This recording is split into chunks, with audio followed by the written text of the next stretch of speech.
listening to Opie and Anthony. On the Virus, Sirius XM. I can't get enough of watching those stupid fucking documentaries. I'm a huge fan of documentaries. Watch them all the time. Fucking huge fan. All I watch. I don't think I watch one fake show. Yeah. So what about JFK? JFK one. It was the JFK detail, the Secret Service. And this is new again because two of the big Secret Service guys just came out with a book. They've been making the rounds. Yep. Talking about their perspective and what happened on that day from their vantage point. Yeah. It was amazing. Fucking great documentary on the actual detail that was protecting JFK when he was in Dallas and was assassinated. And they are still fucked up about it. Of course. Like, they talk about it. And the whole thing they also talk about is they didn't get right into it. It wasn't, here, let's start the documentary as they're making the turn, It was their relationship with the Kennedy family, with Jackie, with the kids. Like, they called it the diaper detail, the guys that have to take care of the kids. And the Kennedys made sure that there was mutual respect between the Secret Servicemen and the children. Like, they trusted their children's lives with these people. And the people, Kennedy made sure he knew all their names. And they were really impressed with that because they'd been on other details and they could care less. And then Johnson afterwards, it was a completely different story. They worked with Johnson afterwards? Yeah, a couple of them did. I thought these guys would have to retire after what they saw that day. A couple did. One did. A couple were transferred. Yeah, but the biggest thing, though... What a shitty car. You see that? It was supposed to have a bubble on it. But you see, it's just a fucking lug. Big lug. Big lug of a car. They started talking about a few things during the motorcade that were happening that completely dispel the conspiracy bullshit. Oh, really? Why the car slowed down. Why did the car slow down? Why the detail was taken off the car and put into the second car. And it was all... Well, the motorcade had been through the populated part of the streets and were in the sparse area. They were just getting ready to go on to the freeway. Right. They were done. And they were just about done. You don't go on the freeway hanging on the fucking... the president's car, so they went to the secondary vehicle. They slowed down because it was a very sharp turn with a lot of fucking crowd around them. So that was the slowdown point. And all of them said, I heard 3 shots over my shoulder. It definitely came from the window. It was Oswald. A couple of them spoke with Oswald shortly after he was arrested and said he was just an arrogant little man who wanted to be something, and one of them was like, good thing he didn't even get a chance to get his popularity from shooting the president, thanks to Jack Ruby. But unfortunately, they said it just ended the story there. They couldn't get the real story by talking to him, and that's why all this conspiracy things came into play. But all these guys just said 3 shots. It was one boom, and then a boom, boom, like faster, and then a little faster, the third shot. Definitely from the window. They said no other place. They didn't hear, see. And these are the guys that were right the fuck there. They watched it. One of the guys talked about how he was climbing up on the back of the car and just saw Kennedy's head explode right in front of his face. Jesus. Just saw that right in front of his face. Went like, holy shit, he knew it. He turned to the car behind him and gave a thumbs down. Like, oops, that's about it. That's it. Yeah. I got to send you this video somebody sent me last week that the driver of the limo shot Kennedy holding a pistol in his left hand over his right shoulder. Over his shoulder. That stupid video. I know what you mean. Did you see it? Of course I have. It's a reflection of something. Right. Nice work, Lou. It really does. Like if you're a complete retard conspiracy idiot, you would think, yeah. But yeah, that's why the car slowed down. That's why Kenny's head snapped back, and that's why Jackie ran away to try to get away from the gun. Yeah, but never said it after she got to the hospital. That was him. Yeah, right there. Yeah, let's see. There it is. That's the money shot. He fucking turned around because he knew there was a major fucking problem in the back seat. And he's holding a big gun. Who would just keep looking forward and driving? Yeah, I'm just gonna drive. Right. Yeah, I got to show you the video. I'll send it to you. I got to see the video. I'm sure a lot of people, will go with that. Yeah, sure. I'm sure Jesse Ventura is all about it. Sure I was he the is. driver. I'm driving. And I'm sure, again, WikiLeaks has had any stuff on this or no? Yeah. Yeah. Oh, yeah. He's turned all the way around and he's got a gun. Oh, boy. You want to believe any reports, any Warren Commission? I don't. It's the government. He was sent to shoot him. He turned around. You could see it in that crisp, clear video. He must have looked in the rearview mirror like a trick shot. Yeah, it's a trick shot. Yeah. How much of a trick shot has he got? As a Navy SEAL, I made that shot many times. It's possible. He's using the mirror like Annie Oakley would do back in the old days. Annie Oakley. Good old Annie Oakley. What a bust. The relative of Annie Oakley. Yeah, of course. Let me say hi to Frank in Manhattan. He saw the documentary and he wants to What's it called? It's called Secret Service: The Kennedy Detail, I believe. On Netflix? I think it was Nat Geo or Discovery. Couldn't jazz up the name of the documentary to get more people to watch? I kind of liked it. Simple. Yeah, that's what that would get me right there. You think? Yeah. Kennedy Detail? Yeah. Yeah. And before that was Secrets of the Secret Service, which was a nice, really good fucking shit of their equipment and everything. Well, Frank in Manhattan, you're on the Opie and Anthony show. Good morning, boys. Hello, Frank. Hey, I did see this like Frank was better. fascinating, but the one thing that I don't know if you noticed, Dan, Yeah. did you happen to see, then I think this is the first time they've ever really shown it in detail, pictures of Jackie in her pink suit, which we've all seen, Yeah. but for the first time, they show massive blood stains all over. Oh, we've seen that before. They've shown it. Yeah. She wanted. She said she wanted everybody to see what they did to him, they did to him. So she didn't change her clothes for the whole time until she got back to Washington. So on the plane during the swearing in of Johnson, she's standing there with that pink dress, just fucking soaked in blood, all down her leg. How the fuck do you eat your lunch? I think she skipped lunch that day. You think? Yeah, she probably did. Oh, my God. She skipped lunch. She had a piece of his brain in her hand. Oh, my God. Yeah. Fucking, she didn't want to let him go out of the car. The Secret Service guy came over and put his jacket over Kennedy's face, and they brought him into the hospital. And then all that other conspiracy shit about why the autopsy, why it was so fast, why they got him on the plane so fast to do that. It all came down to this. A lot of it was the Secret Service's pride and remorse and guilt and everything. They just wanted to take him back home on Air Force One. They didn't want to. The law said there had to be an autopsy in Dallas. Yes. Dallas says if someone's killed in Dallas, there has to be an autopsy. So they did that as a technicality so they could get him on the fucking plane. Well, they basically, I think the Secret Service just basically overpowered. They did. They said they got he's a judge going down. home with us. We're taking him. Yeah. Here was the problem. They didn't know what was happening. They didn't know. They really thought it could be a Russian plot. It could be a farm. They had no idea in that moment what was happening. So they didn't know if fucking Lyndon Johnson was going to be targeted next. Right. They didn't know who was in Dallas, what they were doing. Lyndon Johnson, they wanted Lyndon. If Lyndon Johnson had just left Dallas, Kennedy would not have been rushed out of there. Sure. But Johnson felt that it would look cowardly. Yeah, if he took If he left JFK in Dallas and ran home. He felt it would look cowardly to leave the president in Dallas. So they needed to get the fuck out of He there. sat on the fucking tarmac and waited for him. Yeah, the he Secret waited Service for JFK. Said they all agreed. They were like, no, he's going home on Air Force One. And that's that. So they called a mortuary. They brought a coffin in. Then they were telling the story about how they were trying to get the coffin in the plane and the handles wouldn't fit through the door. So they had to bust the handles off the side of the coffin and just and then they talk about how the plane ride was and how. What did they say about that? Just depressing, silent. Did they at least put a movie on to I don't think they lighten the had atmosphere a little bit? Movie playing. No.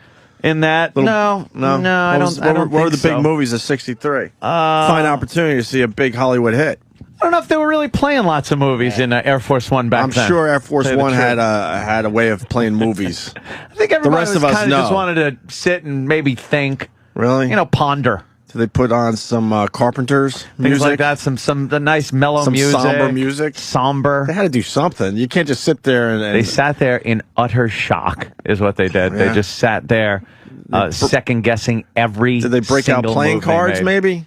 No. Maybe take the opportunity to get some reading in. I don't think so. They sat there staring at the backs of seats, I'm sure. She walked in. You think there was one asshole that was asking for food or something? Hey, come on, where's a drink? No, they probably were drinking. Sure. Crazy. I think she walked in and Lyndon Johnson was in the master bedroom, or so he was somewhere or he was in JFK's office on the plane. He was doing something on the plane, and Jackie kind of walked in, and Johnson like got out of it. He felt it was inappropriate to. He was probably covering his tracks to be there. That Johnson, very suspicious of that fucking guy. It's not. It was Lee Harvey Oswald. Really? Look at the pictures I'm of Johnson so after he convinced. left office with the long hair and stuff. What was that guy about? Something was Presidency going on. kind of took its toll on that man. You think? Like Yeah. working a jackhammer? Yeah.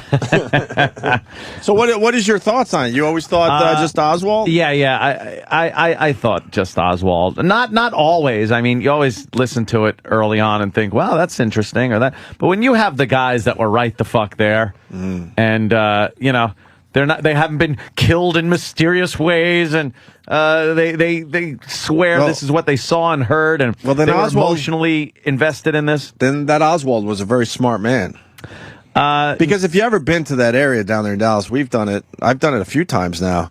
Like you said, that left turn is fucking a doozy. You got to slow the fuck down, and then he's right in that window. Yeah, setting up his shit. And they have them, all the Secret Service guys, in the window, looking out, and they're saying, "Why not that window?" They go, "That is absolutely doable."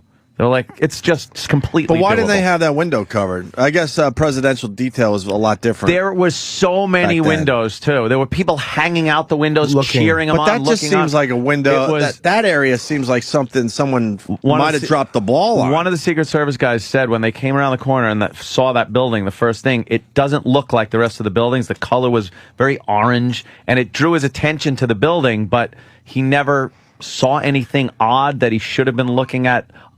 Any more so than any of the other buildings, but he said There is it a lot of did buildings. catch his A attention. photographer did look up and see Oswald in the window, and he said he's the same guy. He got a Pulitzer-winning photo, and I forget which photo he took, but he could have gotten a photo of Oswald in the window, but it was not. He thought it was a Secret Service guy because it was before the assassination. He had the gun, and he saw him up there, and he said, of course, he regretted not taking that photo. Someone's got a picture of that somewhere.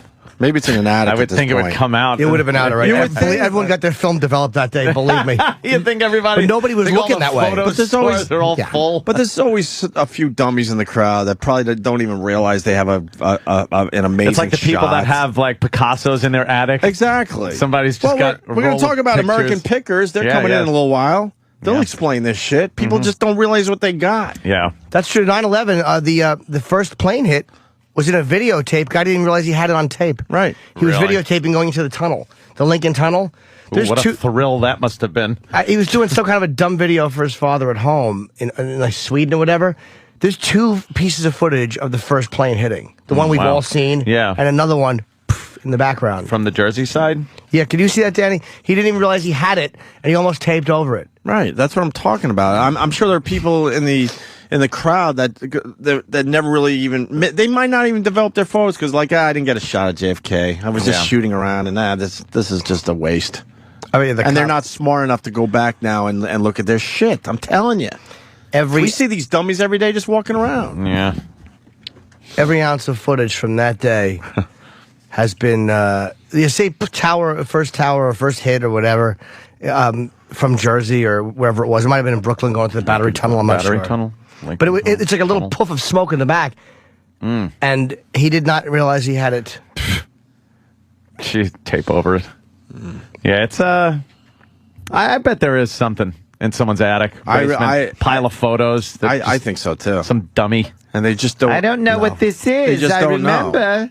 I Right. do recall. And it might not ever come out.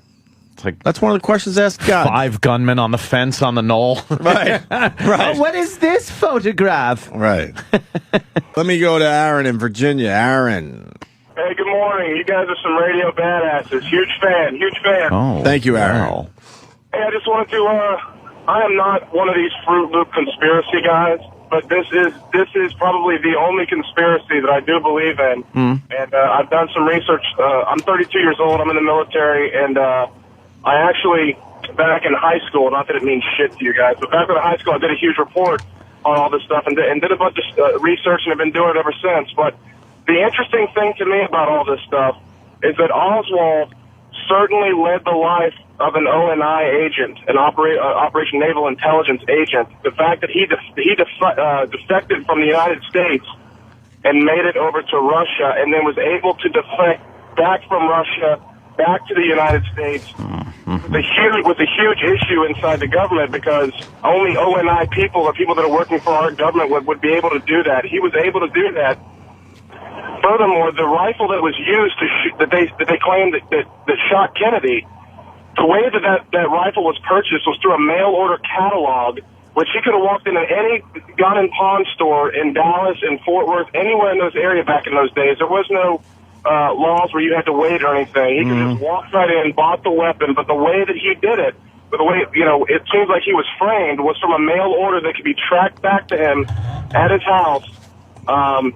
So all of that. Plus, if you look at his marksmanship record, no, when he served, he was not a shooter. He was a sharpshooter, sir. He was a sharpshooter. That's a misconception. Was that he was not a good shot? He was. I believe he was a sharpshooter, and his test ranked as a sharpshooter. And then what is under sharpshooter? Marksman. Is marksman right under sharpshooter? Yes. Because at one point in the military, he classified as a sharpshooter, and then as he left the military, he classified as a marksman. And that was testified to. I forget the guy's name who was his commanding officer in the Marine Corps, but that's on his record. Okay, I'm not going to argue with that. You may know that, but I know from what I have read and what I had seen. I could be wrong, so if you may win that argument. But yeah, I think honestly, I always thought that too, and I think it's just a very common. It's one of those things that I think has kind of been passed down.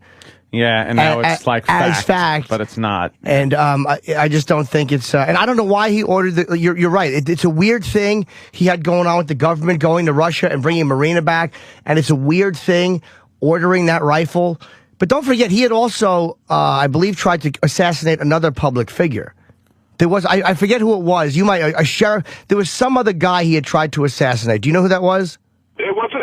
It was an accusation. It was the guy with the government, the libertarian government of Cuba, something like that. No. It was a guy in the States. It was. Can you maybe Danny could Google? It was a guy that represented the libertarian government of Cuba, but he lived in New Orleans at the time, and he was. And I remember that they were talking about a huge plot assassination on the guy's life or something like that because he got into an argument with him on the streets. Right. Oswald actually took a shot at somebody. Yeah, I don't know anything about that. Into their window. General Walker was the guy's name. It was on April 10th of 1963. Oswald attempted to kill retired U.S. Major General Edwin Walker. He's an outspoken anti-communist, segregationist, and member of the John Birch Society. And the grand jury, Oswald purchases a. I'm sorry. I'm just reading. I'm making sure they're not going to the JFK thing. Yeah. He fired at Walker through a window from less than 100 feet away. As Walker sat at a desk at home, the bullet struck the window frame, and Walker's only injury was a bullet fragment to the forearm. Oswald returned home and told Marina what he had done, and he had confessed to his wife, I guess, what he had done. So, there was a lot of stuff about Oswald that kind of went into. He did have the personality of this little small man who would do this. Yeah. And it's like, even though it does look kind of fishy, my question is, why would, all these things that are so obvious, especially his government connection, is if he was being used, why would they use a guy that had defected to Russia and back? I mean, it doesn't make sense. Yeah. Or why not have a better plan for him? Why would you just say, okay, run out of here, get out of here, and then go home? Why not just have him picked up and taken somewhere? He took the bus. I think that you could probably make better points as far as why this dumbass Oswald was used. Aside from that one, I think that's a perfect reason to use him because they were building the case that he was a communist supporter. But why use a guy? Back in those days, some of us may remember, and I don't. I'm not that old, but at that era, the communism was like our terrorism. So everybody was on high notice. If you could paint somebody with a communism brush, I mean, that was the way to go. Regardless, it doesn't prove anything. This guy still could have just been the fucking only guy that was involved. And why would they allow this? Is what I'm saying is, why not pick him up after? If they, say Ruby killed him, okay, Ruby did kill him in the basement. Why would you allow this guy to shoot Kennedy, leave the building, take a bus, get picked up by the police? If he's the guy and you have to silence him, why don't you meet him after he shoots why do they allow him to be questioned for 2 days by Dallas police? and Secret Service. He shoots a cop. He shot Kills a cop. Tippett. That's a good point as far as the cop goes. But that's another. Again, like I said, guys, I'm kind of painting myself with the brush of being a conspiracist, but I'm really not. I think you're making valid points. But the other point I would make on that regard was that how quick he was arrested at that movie theater. Someone knew he was going to be there. It wasn't like they already had a description of the guy, his size, his weight, what he looked like, and they were ready to go for him at a movie theater. I've read moment by moment what happened after he left that movie theater. After he left the thing and went home and whatever he did, and picked up another pistol. And after he shot Tippett, there were witnesses to that. Right. A couple of guys chased him. They chased him after shooting Tippett, and then the one guy's like, "What are you doing?" He's got to, and they ran, and then he ran into the movie. It was like I read step by step how they got him. They didn't just know he was in the movie theater, but he had shot a cop. Yeah, if he hadn't shot the cop, if that hadn't happened, I don't think they would have gotten him. Not immediately. I think they had gotten him so quickly because he shot a cop, and maybe they started putting two and two together and saying, this could be the guy that shot the president. And instead of because there was a description of him because he worked in the book depository and he wasn't accounted for. Yeah. And instead of people realizing this guy had just committed the assassination of a president and was panicking, dude, he was panicking. He left the fucking gun up in the book depository. And he left, and he goes home, and he gets his... It's like, instead of realizing the guy's falling apart, everybody thinks like the government just set it up, but it doesn't make sense to me. Like he's going to meet his handler. Like, they're going to say to Oswald, okay, go to the movie theater and meet your handler so you can, talk about the assassination in a movie theater? Yeah. Why wouldn't you just pick him up? Some popcorn. You guys definitely know what you're talking about. You're not just ranting and raving about the stuff. So Jimmy studies this. No, because, dude, I was a conspiracy guy. He's read a lot of fucking books on this thing. I was a conspiracy guy for a long time, and I really believed that there's no way he could have done it. And on the surface, and then I finally read a lot of deeper stuff about it. Well, what turned you? What was the one thing that finally turned you? Bugliosi's book had a lot to do with it because of the way he went through. He was meticulous about it. And one thing with a lot of the conspiracy guys is they always left a giant hole. And Bugliosi pointed out something. So did Oswald. He pointed out that conspiracy guys have this thing where any little thing, no matter how innocuous, that they think makes their case, they grab onto.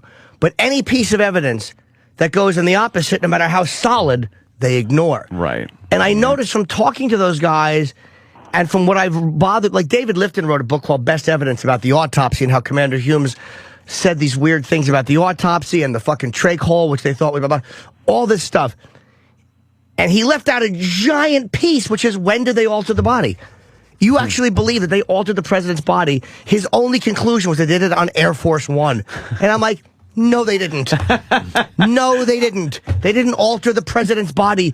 Nobody at that moment is thinking, we have to make it look like the bullet came from the back. Nobody's thinking about... What book are you referring to? So I can read it? It was called Best Evidence by David Lifton. And I've heard him... Yeah, David Lifton, smart guy. There's 6 Seconds in Dallas. There's a lot of them. But when you look at the entire statements, they latch on to these things that people said in the moment... Yeah. And they take pieces of statements and they make it fit for their own need instead of looking at the overall picture and putting together evidence. They see what they want to believe and then take little pieces and build their story up. And I look at the way I examined it when I was thinking it was a conspiracy, and then what turned me, and I feel I was pretty open-minded about it, and by talking to a lot of these conspiracy guys, to me they're married to the agenda of it being a conspiracy, so I lost a lot of respect for all of them. Yeah, there's no change in their minds. It's pretty fucking presumptive of me, but I didn't realize I was going to be calling this morning and you were going to be flipping me. So I'm going to go read that book because you make some valid points. I'm going to read that book and look into it. But on a side note, real quick, I got to run. I want to tell you guys, I'm in the Coast Guard out here in Virginia. You guys are big. And thank you. We appreciate your radio show, what you guys do. You guys are funny as hell. And I'll tell you, that Jesse Ventura impersonation you're doing this morning, that shit is the funniest fucking Coast Guard. He's the guy that was chasing me near Plum Island. Shut up. Hey, the book, by the way, that I'm talking about to read is Reclaiming History by Bugliosi. About 1,200 pages. Wow. That's yeah, that Reclaiming History, and I think it's in 07. Shit. He investigated it for 20 years. I'll read that side by side with the 9/11 Commission report. It'll be a good read, though. Yeah, it's a big one. All right, thanks for calling. Thank you, brother. Say hi to the boys down there for us. There you go. All right. Nice. The Virus. Sirius XM. This is the Opie